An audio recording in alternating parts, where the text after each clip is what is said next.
Hey guys, it's Kevin. If you're a foreigner moving to the Philippines and you're contemplating between the 13A and the SRRV, then this video would be for you. And a lot of people are actually traveling to the Philippines and they are single or divorced. And they may plan in the future to get the 13A, but they're worried of their visa situation if their relationship goes south.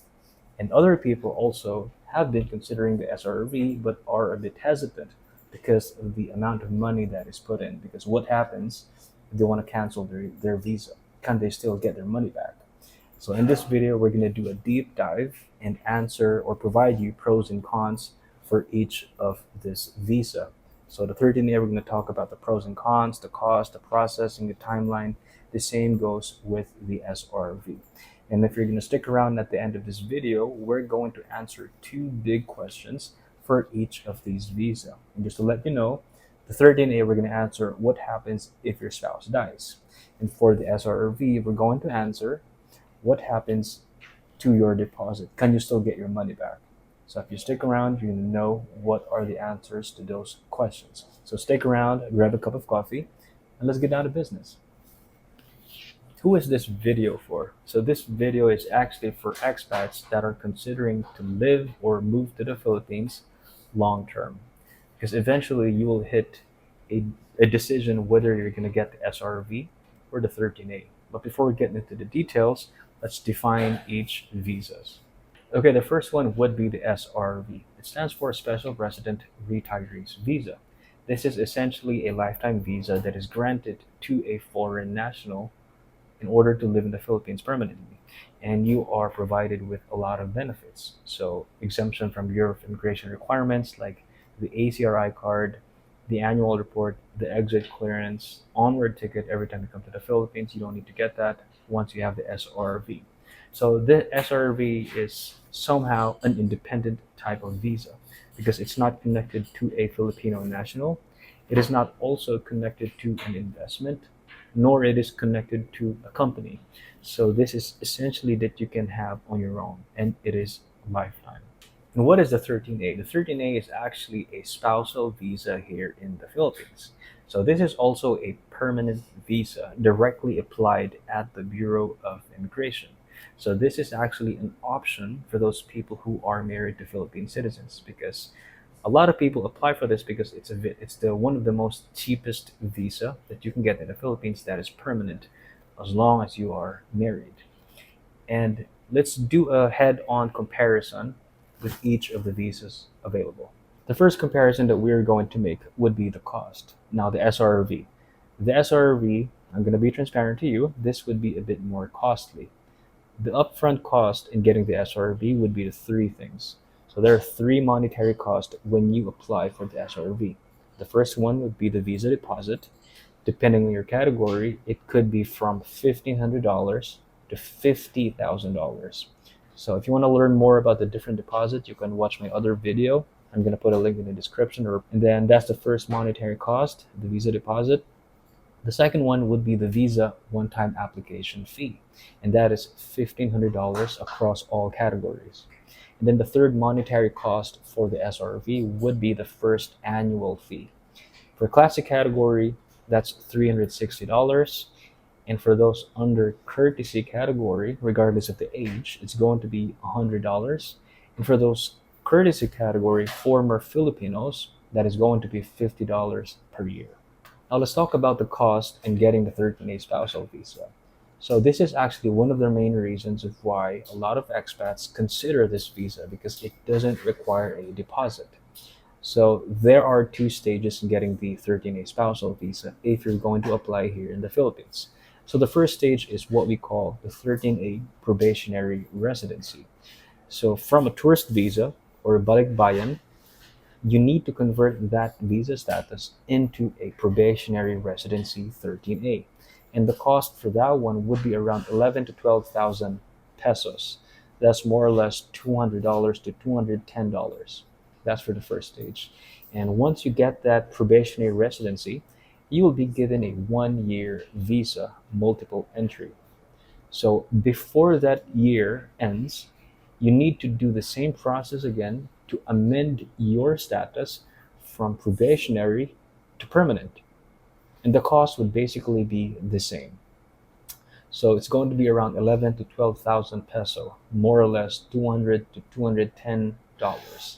So that is the cost, the total cost for the 13A. Two stages. Each stage would be around $210 multiplied by two, $420 for the entire thing.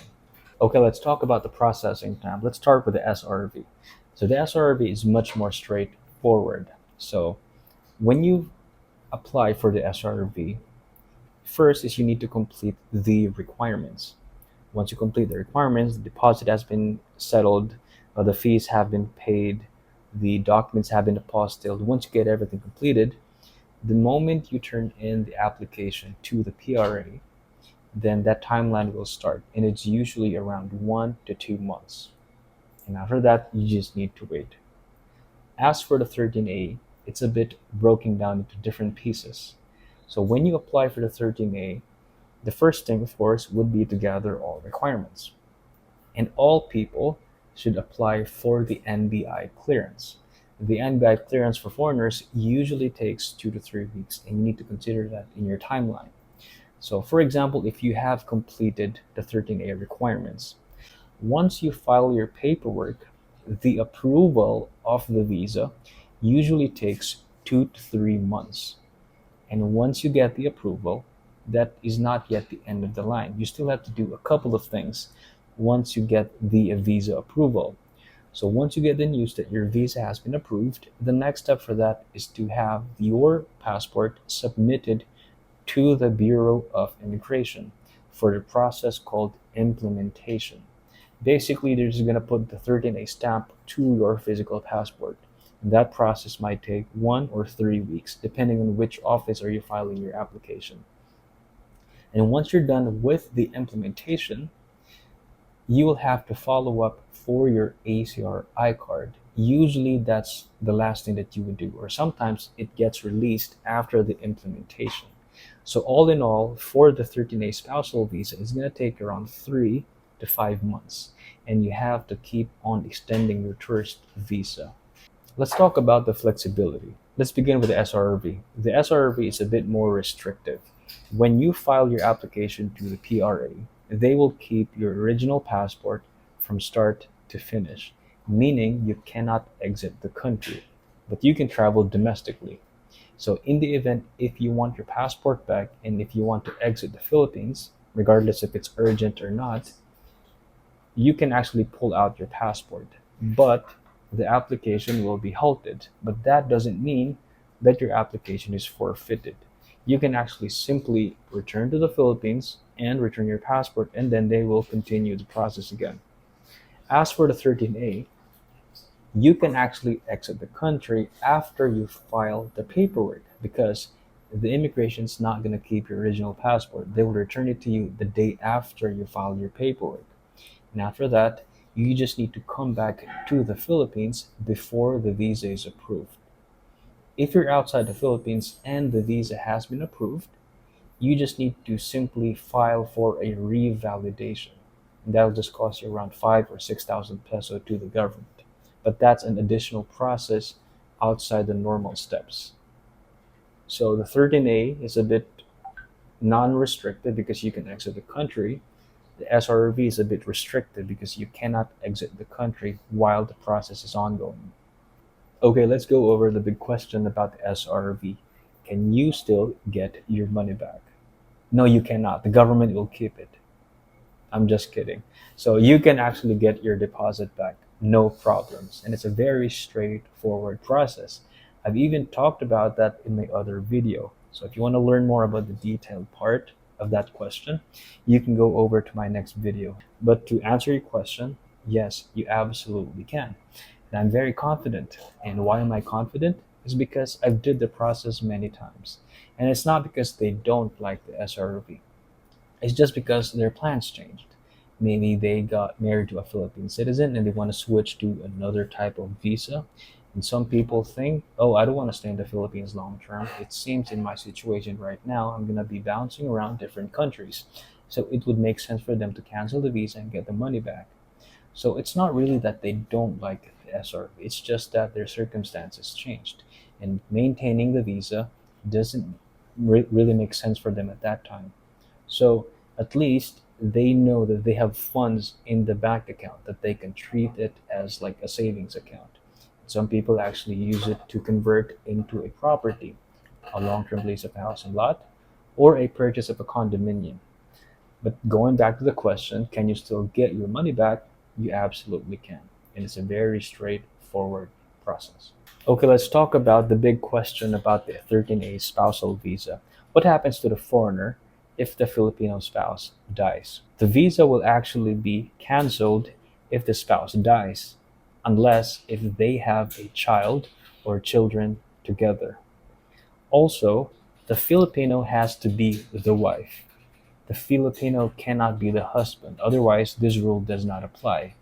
If the Filipino is the wife and they have a child or children together, then the foreigner can still maintain the 13A spousal visa, regardless if the foreigner is still in the process of converting from probationary to permanent. Because when you apply for a conversion from probationary to permanent, although the foreigner is the principal applicant, the foreigner can also be the petitioner of the visa application. So the foreigner can still maintain on renewing the 13A spousal visa as long as they have a child together and the Filipino is the wife. This rule also applies to those visa holders under TRV, Temporary Resident Visa. This is actually a spousal visa for those visa required nationals. Anyway, thank you so much for watching. We appreciate your support. And if you have questions about Philippine visas, relocation, drop them in the comment section or email me at kervin@gorelocationph.com.